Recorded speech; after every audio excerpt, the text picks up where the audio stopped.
Makikita si Tia Isabel na masayang nakikipagkwentuhan sa kanyang kumare. Sa kabilang banda naman, isa-isang pumapasok ang mga kababaihan.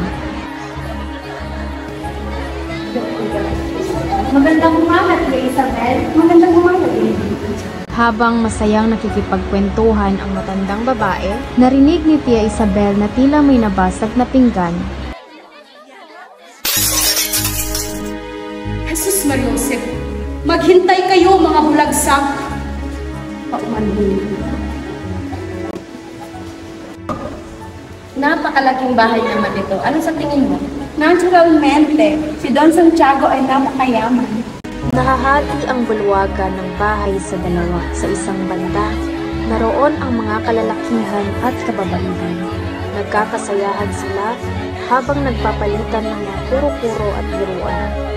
Sa kabilang banda, makikita sina Padre Damaso, ang dating kura ng San Diego, si Padre Sibayla, na kura ng Binondo, si Ginoong Laruja, at si Teniente Guevara. Nakakayamot talaga ang bansang ito. Halatang-halata na ibang pamamahala kumpara sa pamahala sa Madrid. Ang masama pa rito, puro mga Indio ang nakatira. Ayoko talaga sa mga Indio. Dahan-dahan ka, Padre Damaso, sapagkat nasa bubong tayo ng Indio. Tama siya, Reverencia. Baka magdamdam si Kapitan Tiago. Nako, huwag kayong mag-alala. Matagal nang hindi kinikilala ni Tiago ang sarili niya bilang isang Indio. Sigurado naman kung hindi ganun kasaklap ang nangyari sa inyo. Naku, nagsayang lamang kayo ng pera sa pagpunta nyo rin. Wala kayong ibang kakainin kundi ang pinora sa handaan at matutulog na walang kasiyahan. Natigilan ang lahat nang biglang dumating ang may bahay, si Kapitan Tiago. Kasama ang isang mukhang galing sa mahabang paglalakbay. Mga Ginoo, ikinalulugod kong ipakilala sa inyo ang anak ng aking nasirang kaibigan si Don Rafael. Sino kaya biglang kasama ni Don Santiago? Siya si Juan Crisostomo Ibarra, galing siya ng Europa.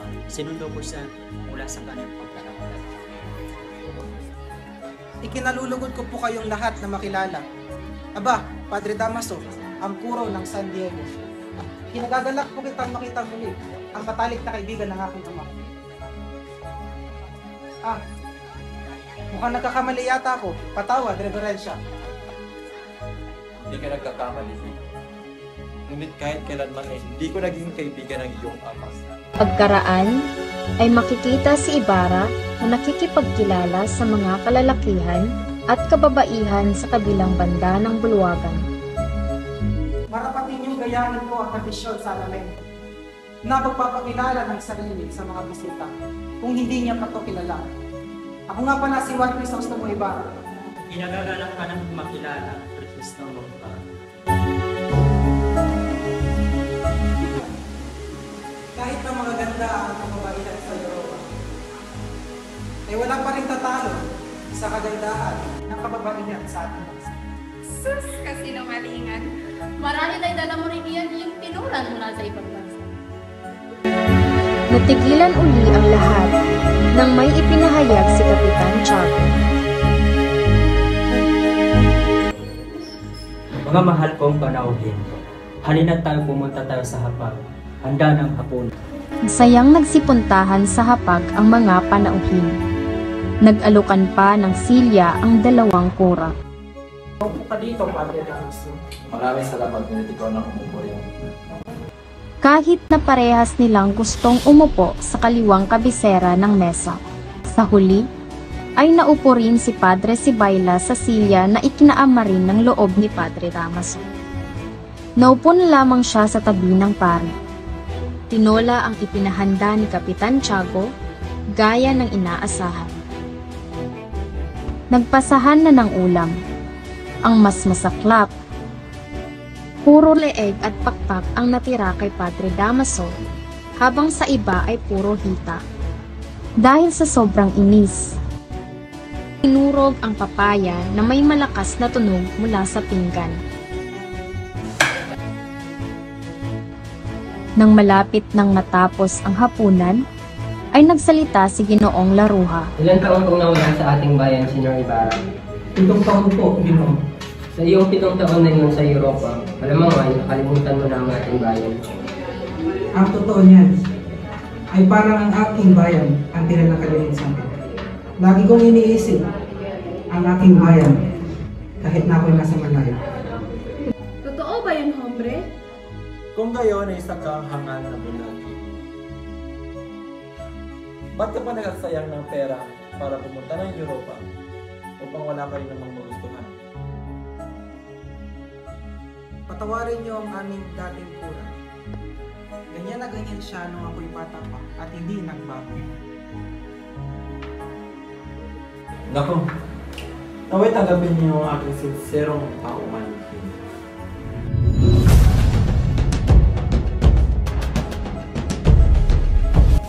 Senyores, Kapitan Tiago, kakabalik ko lamang mula Europa, kaya't naway maintindihan niyo na kailangan ko agad ng Hindi misa. ka na talaga mapipigilang umalis. Sana ay mahintay mo pa ang pagdating ng ating bulaklak na si Maria Clara. Aking Don, ngunit mahalaga ang aking katagpuin ngayon. Muchas gracias. Salamat sa hapunan. Walang anuman, Ibarra. Patnubayan ka ng Diyos sa iyong paglalakbay. Pagkaalis ni Ibarra ay halata sa mukha ni Padre Damaso ang matinding inis tungkol sa Nakita buong ninyo? araw. Minsan ay napakasama na nagiging bunga ng pagpapadala ng mga anak ninyo sa ibang bansa upang mapag-aral ito. Si Ibarra ay lumalakad na di batid kung saan siya patutungo. Diyos ko, sa gabing ito'y parang pangarap lamang ang 7 taon ko sa Espanya. Nagpatuloy siya sa daang sakristiya.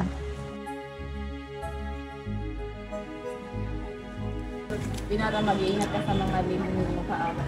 Ang nangyari sa inyong ama ay dapat maging isang aral sa inyo. Pagpatawad niyo na sa wari ko'y napamahal na kayo sa aking ama. Ngunit sa aking pagkakapatid, ay wala ako o ang aking ama na lihim na mga pagkakapatid. Madalas ay sobrang kapanatagan ay nagdadala sa atin sa isang ama. Ngayon ay alam ko na ang dahilan bakit sa Kapitan Tiago ay nag-aalinlangan na sabihin sa akin ang mga nangyari tungkol sa akin. Ngunit ano ba ang kasalanan niya? Bakit siya nakulong sa pinto? Ang tanging naging kasalanan ng iyong ama ay isang sa pinakamayamang tao sa San Diego. Ngunit huwag kang mag-alala. Ang mabulok sa ditangguang ito ay mayroon pa rin na isang kabayo. Minsan ay may isang artelyo na nangungulekta ng tributo sa mga mamamayan. Ang artelyo ito ay mangmang at hindi marunong magbasa at magsulat. Galit ang mga tao sa kanya dahil sa kanyang kalupitan. Isang araw, isang bata kasama ang kanyang kapatid ang naloko sa kabesa. Ginoo, maaari mo basahin na nasa sulat? Please nga kayo sa dinaralan ko kung ayaw mo sa kwartel. Talaga ba? Kukulong mo kami? Basahin mo muna ito. Ano ka ba? Hindi siya makakabata dahil mas malaki ang tiyan niya kaysa sa ulo niya. Mga lakas lang ang bata! Nakita noon ng ama mo ang nangyari kaya sumaklolo ito sa mga bata. Awa ka sa mga bata, Ginoong Kabisa. Huwag kang makialam dito, tanda! Yan ang dapat sa iyo. Ngayon ay alam ko na ang dahilan bakit sa Kapitan Tiago ay nag-aalinlangan na sabihin sa akin ang mga nangyari tungkol sa akin. Patawad, ngunit kailangan silang umalis. Ipapaubaya ko na lamang kay Kapitan Tiago ang iba pang nangyari upang kanyang ikwento. Muchas gracias, Teniente, sa pagbahagi mo ng iyong alam tungkol sa akin. De nada, Senyor Ibarra. Samantala, sa bahay ni Kapitan Tiago, Nabusog kaya ang nabisita sa handa sa Palagay ko sa hilaga. Paniguradong nabusog sila sa dami ng handa. Pakalungkot lamang at kailangan umalis para sa ng kasiyahan. sa pag-uusap ng dalawa, sumabad si Maria Clara, ang kanilang itinatanging dilaw. Kung siya, maiwan mo na kayong mag-ama at mag-aayos pa ako ng puso. Nila yatang may bumabagabag sa inyong kalooban, Ama. Mayroon nga po ba? Walang anumang iha. Nagpapasalamat lamang ako sa Panginoon at tayo ay kiniyayaan ng maayos na buhay. Ngunit sa waray ko ay mas masaya sana tayo kung ang ina ay ginawala sa atin ng maaga. Papa, huwag niyo nang balikan pa ang nakaraan. Mabuti pa ay matulog na kayo. Panigurado ay pagod na kayo mula sa pagtanggap ng mga bisita kanina.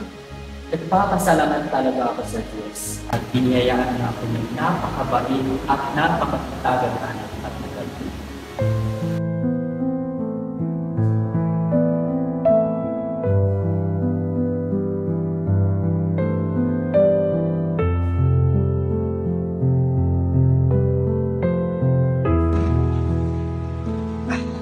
Habang nahihiga si Kapitan Tiago sa kanyang kama, naiisip niya ang mga panahong lumipas. Kung buhay lamang talaga si Pia, ang kaligayahan ko ay paniguradong buong buo. Naalala pa noon ni Kapitan Tiago ang mga larawan ng nakalipas. Ang pagsayaw nila ng asawa sa Obando upang magkaanak na sinundan ng kanyang pagiging tatay kay Maria Clara. Nawala lamang ang saya sa kanyang mukha nang maalala niya ang pagkamatay ng kanyang kabiyak. Namatay ito dahil sa hirap ng panganganak kay Maria Clara.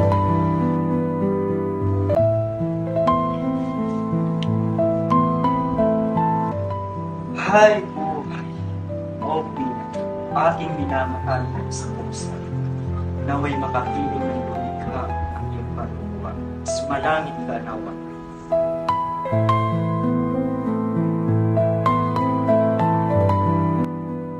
Kinaumagahan, makikita si Maria Clara na nakaupo sa isang silyon katabi ng isang bintana. Abala sa pagbuborda, bakas sa kanyang kilos na may hinihintay siyang bisita. Mahabaging Panginoon, tanghali na. Ano kaya ang dahilan ng kanyang pagkahuli?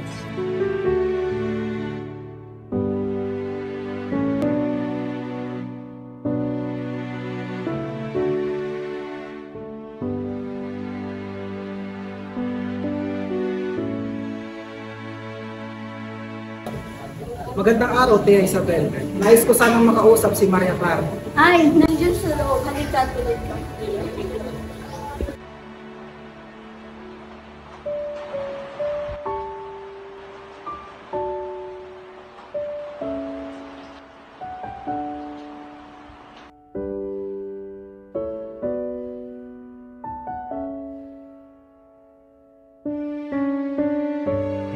Como estas, Ibarra?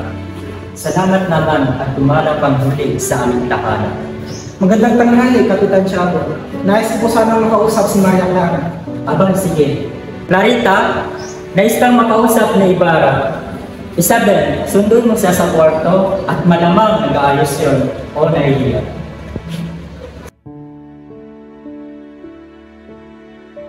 Maaari na kayo mag-usap sa azotea. Kailangan ba ng mainog, Ibarra? Gracias, Senyor. Ngunit hindi na ako kailangan. Maya-maya pa, ay makikita na ang dalawang nag-uusap sa azotea. Maswerte ako at may pinagkasundo tayo ng ating magulang upang ikasal. Dahil kung hindi na ako makakita ng babaeng katulad niya. Napakatamis ng iyong dinak, Crisostom. Siguro ay dahil yan, ay nabihag mo ang maraming kababayan sa mga bansang iyong nakita. Isa na magandang obra ng Diyos ang ating sinisinta. Hahanap pa ba ako ng iba? Sinungaling, hindi ako makapaniniwalang sinasara mo ang iyong mata pagdating sa ganda ng ibang dilag sa iyo. Ang kagandahan ay nasa panlasa ng tao. At ito ay naroon mula sa taong sumusuri ng kagandahan. Mula sa aking puso, aking sinisinta. Ito ang aking pinakainilig. Katawad, kailangan ko ng lumisan sa Naiintindihan ko, Ibarra, na may makapaglakbay ka ng ligtas at matiwasay. Tingnan mo ang nagagawa ng pag-ibig, Isabel. Oo nga, Tiago, sadyang napakatamis at napakapait ng pag-ibig. Paano mo nalaman yun? Hindi ka pa naman nakaranas ng ibig, hindi ba? Ay, naku, Tiago, tigil-tigilan mo nga ako, hindi ako manhid sa aking mga manindigaw. paalam, aking minamahal.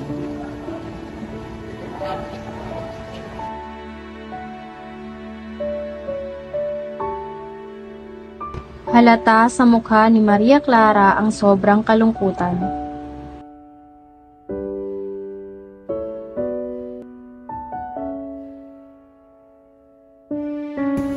Clarita, kung ikaw ay napapagabag, magtulos ka ng kandila para kay San Roque at San Rafael. Paniguradong gagabayan nila si Ibarra sa kanyang paglalakbay. Masusunod ang mga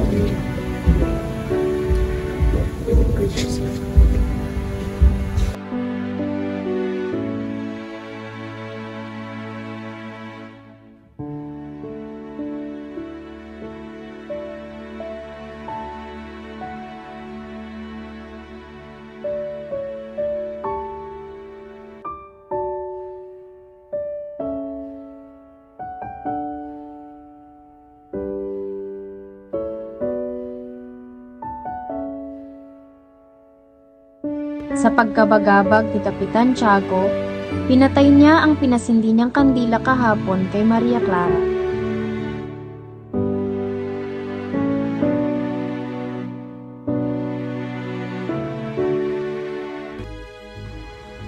Kinaumagahan, aalis sina Tia Isabel at Maria Clara nang makasalubong nila si Padre Damaso na papunta ng kanilang bahay. Magandang umaga po, Reverensya. Magandang umaga, Isabel, Maria Clara. Mukhang may pupuntahan kayo. Saan naman ang iyong tungo? Pupunta kami ng Beterio, Padre. Kukunin ko lamang ang aking mga gamit doon. Oh, bueno. Kakausapin ko lamang ang iyong ama. Sige, mag-ingat kayo sa inyong paglakbay. Muchas gracias, Padre.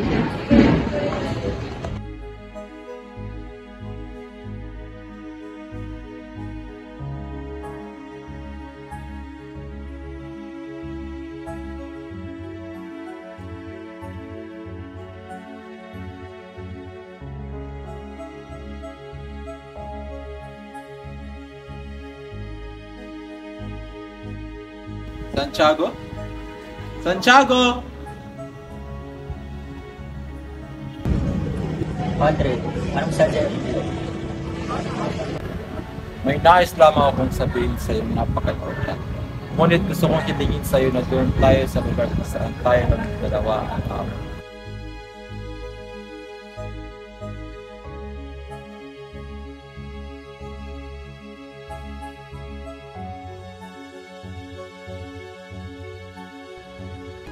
At nang matapos ang pag-uusap nila, Tandaan mo ang lahat ng sinabi ko sa iyo, Santiago. Kapakanan mo lamang ang aking iniisip. Naiintindihan ko ho, Padre. Susunod ang inyong kahilingan.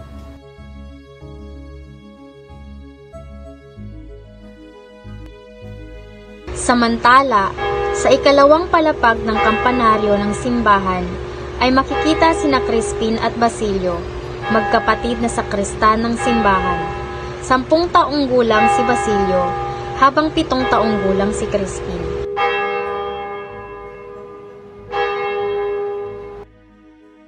Hilahin mo ng mabuti ang tali, Crispin. Magpahinga naman tayo, Kaka. Pahinga pa tayo at napapatulog ng kampana. Hindi pa pwede. Papagalitan tayo ng sakristang mayor. Oo nga pala, ilan daw ang sweldo mo ngayong buwan? 2 reales na lamang, Crispin. Bayaran mo na kaya yung sinasabi nila na ninakaw ko na ginto sa simbahan. Sige na, para hindi sila manggulo at makauwi na ako. Nako, Crispin, 2 multa na ang inabuto sa sakristang mayor. At sa sinasabi nilang ninakaw mong 2 piraso ng ginto.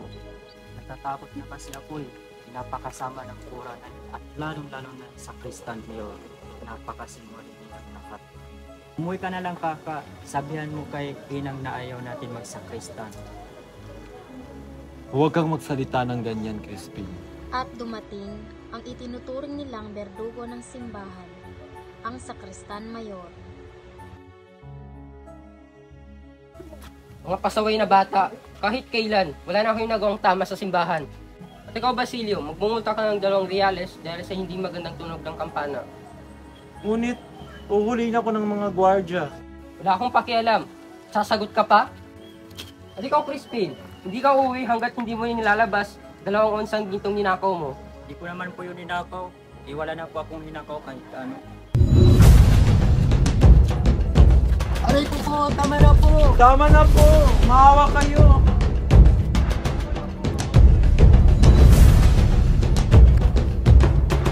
ka, huwag mo na akong iwan. Huwag mo. Crispin!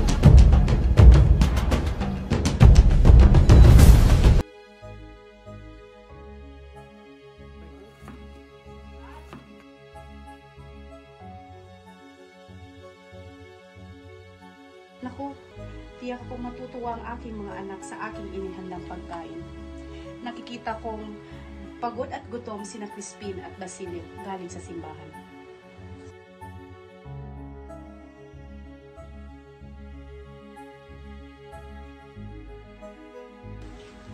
Nagugutom ako, Sisa. Aba, ang sarap naman ng hinain mo. Matikman nga. Pero para sa mga, Aalis na ako. hindi mo man lang hihintayin ang pagdating ng mga anak mo? Ang alam ko ay susweldo si Basilio ngayong araw. Ganun ba? Ipagtabi mo ako ng isang reales. Ina! Buksan niyo po ang pinto!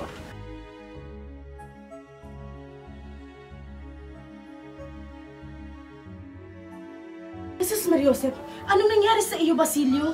Wala, Inang. Ligtas po ako. Ngunit si Crispin ay naiwan sa kumbento. Naiwan? At siya ba'y buhay? Salamat at buhay siya.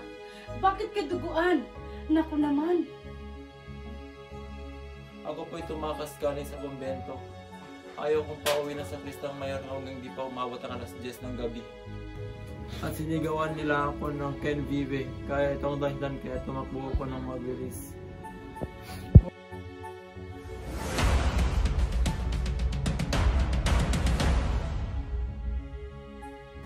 Pasensya ka na anak, kataliwas lamang ang natira sa inyo. Naghanda ako ng masarap na ulam, ngunit kinain ito ng inyong ama. Pagpasensyahan mo na lamang din siya. Ngunit ina, hindi kanya po ba sinaktan? Huwag kang mag-alala, hindi naman niya ako ginawa ng masama. Bakit daw hindi makakauwi si Crispin?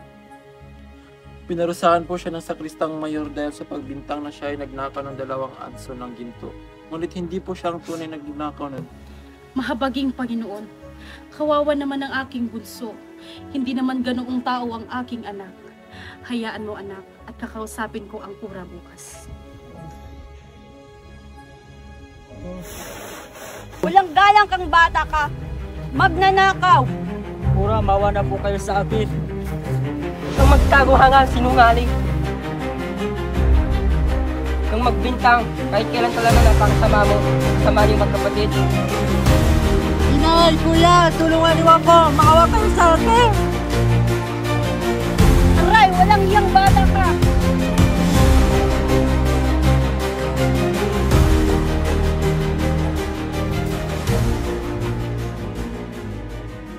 Inay, ayoko na pong magsakristan.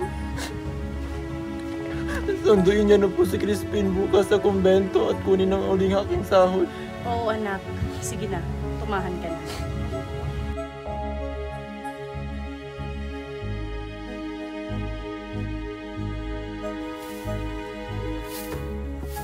Tao po, magandang araw po. Sino kayo? Ako po si Sisa, ang ina ng sakristang si Crispin. May dala ko akong gulay para sa kura. Sige, ilagay mo lang dyan. Saan ho? Kahit saan. Maaari ko hubang makausap ang kura? Hindi maaari. May sakit ang kura. Kung gayon ay maaari ko hubang makausap ang aking anak na si Crispin? Huwag ka nang magkaila. Alam na ng lahat na si Crispin na nasa inyo na ang bahay. Si Basilio ho ay nasa bahay, ngunit si Crispin ay naiwan dito. Ibig ko sanang makita. Naiwan nga, ngunit tumakas din pagkatapos magnakaw ng maraming bagay. Baka nga hinahanap na siya ng mga gwardiya sibil sa inyo eh.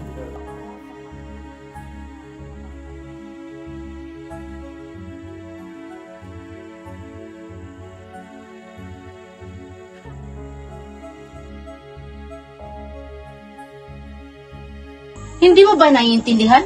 May sakit ang kura. Hala, doon tayo magulgol sa lansangan. Sulong!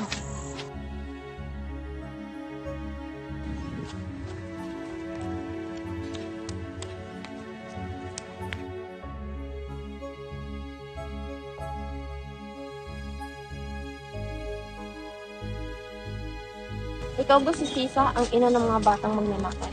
Opo, ako si Sisa. ngunit hindi magnanakaw ang aking mga anak. Huwag ka nang magmaang-maangam pa. Ilabas mo ang iyong mga anak. Nakatakas ang iyong nakatatandang anak. Nasaan yung mas bata?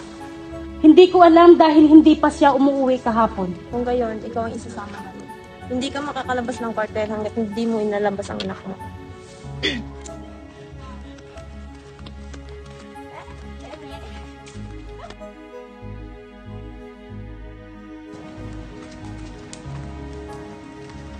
Yan, dyan ka na babagay. Mabubulog ka sa bilangguan na yan hanggang sa maituro mo ang iyong mga anak.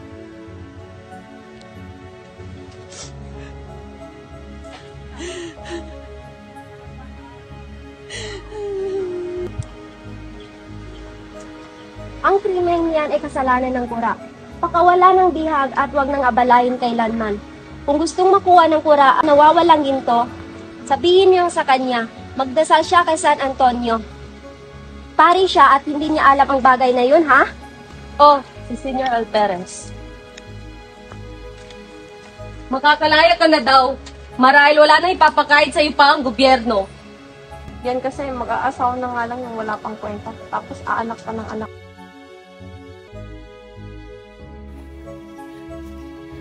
Crispin! Basilio! Mga anak ko! Nasaan na kayo?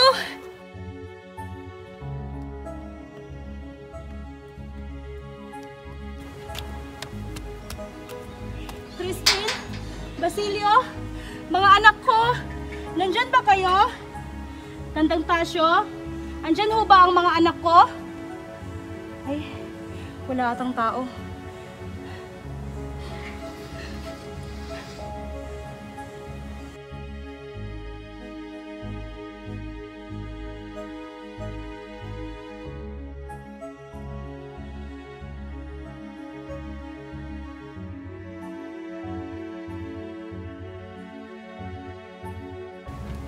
Inang! Nandiyan ba kayo, Inang? Hoy bata! Nandyan ka pala, ikaw pala yung hinahanap namin. Huwag ka gagawa ng masama dyan. Crispin? Basilio? Mga anak ko! Basilio?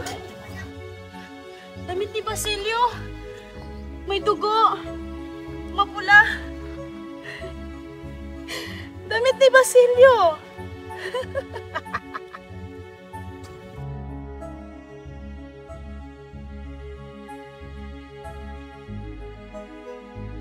Crispin? Basilio? Nasaan na kayo, mga mahal kong anak? Hangin, nakita mo ba ang mga anak ko? Hindi. Puno, nakita mo ba ang mga anak ko? Hindi rin.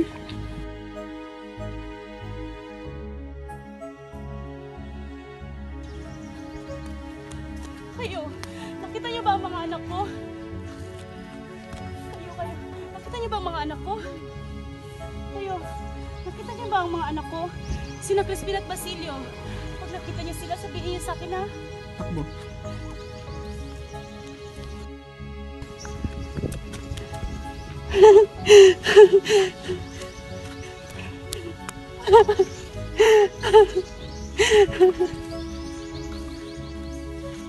Inang! Inang! Nandito na ako, Inang! Inang! Inang!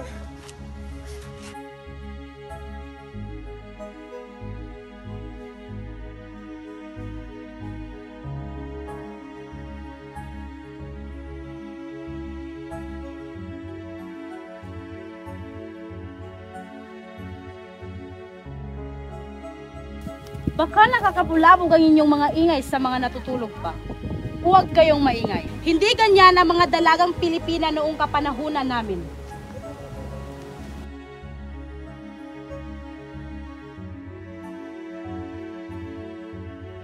Hindi kaya umuulan?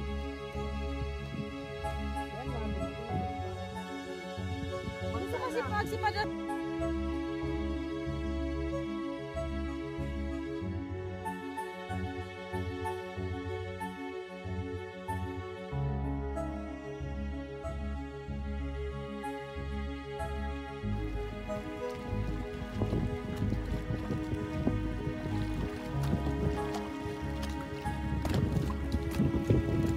magdasal tayo. Takpan mo ang butas sa tabi ng paa mo. Delikado na itong malagyan ng tubig.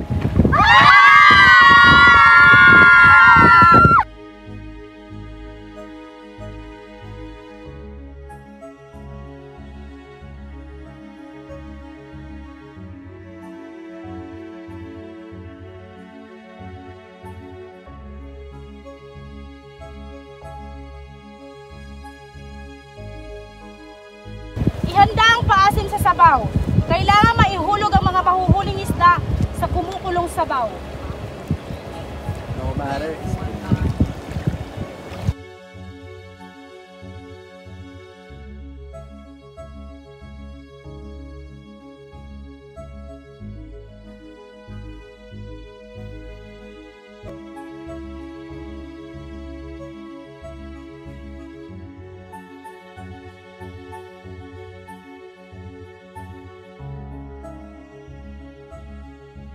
Nakakapagtaka, bago pa magbudas, huling panindaw ito.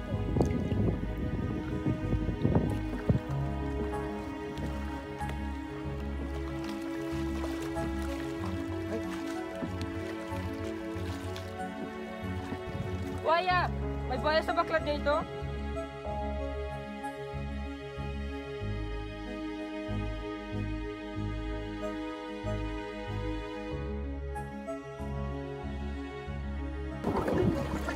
Utang ko ang buhay ko sa iyo.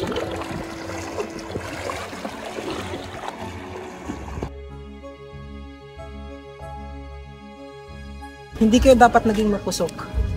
Hindi na dapat ganun lamang biruin ang ganung kamatayan.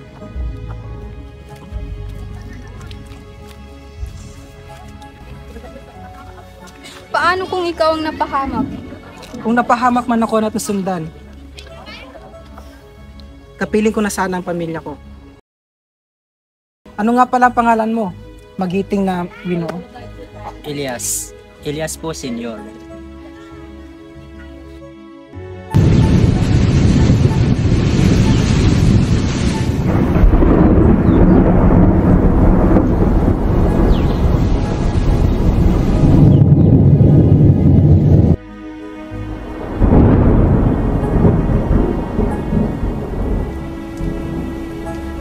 Ave Maria, napupuno ka ng grasya.